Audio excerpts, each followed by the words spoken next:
Hi అండి, అందరికీ నమస్కారం. వెల్కమ్ టు విజయలాగ్స్. ఈరోజు వీడియోలో నోటికి ఏదైనా కారం కారంగా తినాలనిపిస్తే ఇట్లా కారం అన్నం చేసుకొని తినొచ్చు. చాలా బాగుంటుంది. స్పైసీగా, కారంగా, అలాగే ఉల్లిపాయలు తగులుతా చాలా బాగుంటుంది అనమాట. సింపుల్గా అయిపోతుంది. ఇంట్లో కూరగాయలు ఏం లేనప్పుడైనా పిల్లలకి ఏదైనా లంచ్ బాక్స్లో పెట్టాలన్నా కానీ ఈ రైస్ అయితే చేసుకోవచ్చు. మనకి ఏదన్నా జలుబు, జ్వరం అట్లా వచ్చినప్పుడు కూడా ఈ కారం అన్నం చాలా బాగుంటుంది అనమాట నోటికైతే. ఇప్పుడు చూసారు కదా, ఒక 2 గంటల అన్నం అయితే నేను తీసుకున్నాను. నైట్ మిగిలిన అన్నమైనా తీసుకోవచ్చు, లేదా అప్పుడే ఉడికిందైనా తీసుకోవచ్చు. నేనైతే అప్పుడే ఉడికిన అన్నం అయితే చేస్తున్నాను అనమాట. ఇందులోకి అయితే ఒక అర టీ స్పూన్ పసుపు, అలాగే ఒక అర టీ స్పూన్ సాల్ట్ వేస్తున్నాను. ఇప్పుడు ఇందులోకి కారం అయితే కాస్త ఎక్కువ వేసుకోవాలండి. మనం ఇది కారం రైస్ కదా, కారం కారంగా చాలా బాగుంటుంది రైస్ అనమాట. అందుకే ఒక టీ స్పూన్ నిండుగా అయితే వేసుకోవచ్చు. నేనైతే ఒక అర టీ స్పూన్ ఇంకాస్త అయితే వేసాను అనమాట. ఎక్కువ తినేవాళ్ళు ఇంకో టీ స్పూన్ ఎక్స్ట్రా కూడా వేసుకోవచ్చు అండి. ఇప్పుడు ఇందులోకి కరివేపాకులు కూడా కొన్ని వేసి ఇప్పుడు ఈ అన్నం అంతా కూడా ఈ కారం, ఉప్పు మొత్తం కలిసేలాగా బాగా అయితే కలుపుకోవాలి. మొత్తం ఇట్లా కలుపుకొని పక్కన పెట్టేసుకోవాలండి. టేస్టీగానే చాలా బాగుంటుంది ఈ రైస్ అయితే. వాతావరణం చల్లగా ఉన్నప్పుడే కూడా తినాలనిపిస్తుంది ఇట్లా కారంగా ఏదైనా, అప్పుడు ఈ రైస్ చేసుకొని తినవచ్చు. ఇప్పుడైతే స్టవ్ వెలిగించి ప్యాన్ పెట్టుకొని అందులోకి కాస్తంత ఆయిల్ అయితే వేసుకుంటున్నాను. ఆయిల్ వేసి ఇందులోకి ఆవాలు, శనగపప్పు, ఇంకా వేరుశనగ గుళ్ళు, జీలకర్ర ఇవన్నీ అయితే వేసానమాట.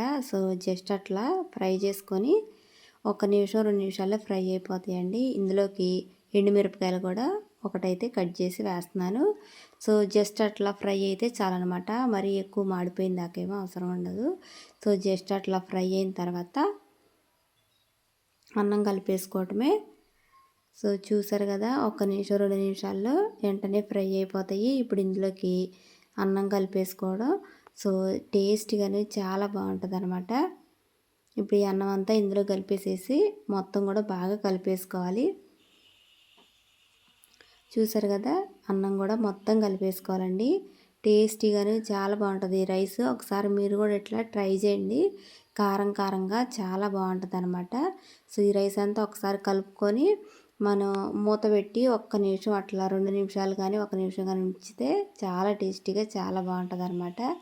చూసారు కదా, ఈ తాలింపులో అన్నం అంతా కూడా కలిపేసుకొని 1 నిమిషం అట్లా మూత పెట్టి ఉంచాను. తర్వాత తీసి చూపిస్తున్నాను చూడండి. స్పైసీగా, కారం కారంగా చాలా బాగుంటుందండి రైస్. మీరు కూడా ఒకసారి ఇట్లా ట్రై చేయండి. ఇట్లా మూతబెట్టి తీసిన తర్వాత 1 నిమిషం అట్లా కలిపేసుకొని స్టవ్ ఆఫ్ చేసుకోవటమే. స్పైసీగా కారం అన్నం అయితే నోటికైతే చాలా బాగుంటుంది.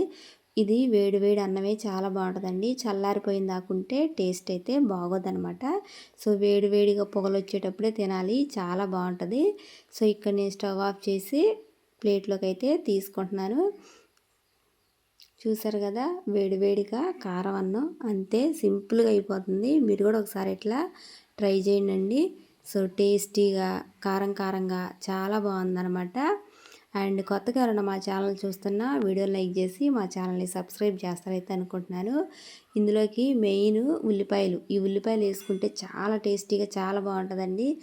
మనకి ఇక నాన్ వెజ్ అవసరం లేదు, అంత బాగుంటుంది అనమాట. ఉల్లిపాయలు వేసుకొని తినాలన్నమాట. స్పైసీగా, కారం కారంగా ఉల్లిపాయలు తగులుతా ఎంత బాగుండిద్దంటే అంత బాగుంటుంది అనమాట. ఒకసారి మీరు కూడా ఇట్లా కారం అన్నం ఉల్లిపాయలతో స్పైసీగా ట్రై చేసి చూడండి. టేస్టీగాను చాలా బాగుండిద్ది. వీడియో నచ్చితే లైక్ చేయండి. చూసారు కదా, వేడివేడిగా స్పైసీగా వేడివేడిగా ఉన్నప్పుడే తినాలి, చల్లారితే అస్సలు బాగోదనమాట. ఈ ఉల్లిపాయల ఫ్లేవర్తో కారం కారంగా చాలా బాగుంది. ఈరోజు వీడియో అయితే ఇంతేనండి. కొత్తగా ఎవరైనా చూస్తున్నా ఆల్రెడీ చూసేవాళ్ళైనా సరే వీడియో లైక్ చేసి మా ఛానల్ని సబ్స్క్రైబ్ చేస్తారని అనుకుంటున్నాను. వేడివేడిగా కారం రైస్ అండి ఇది. ఒకసారి మీరు కూడా ఇట్లా ట్రై చేయండి.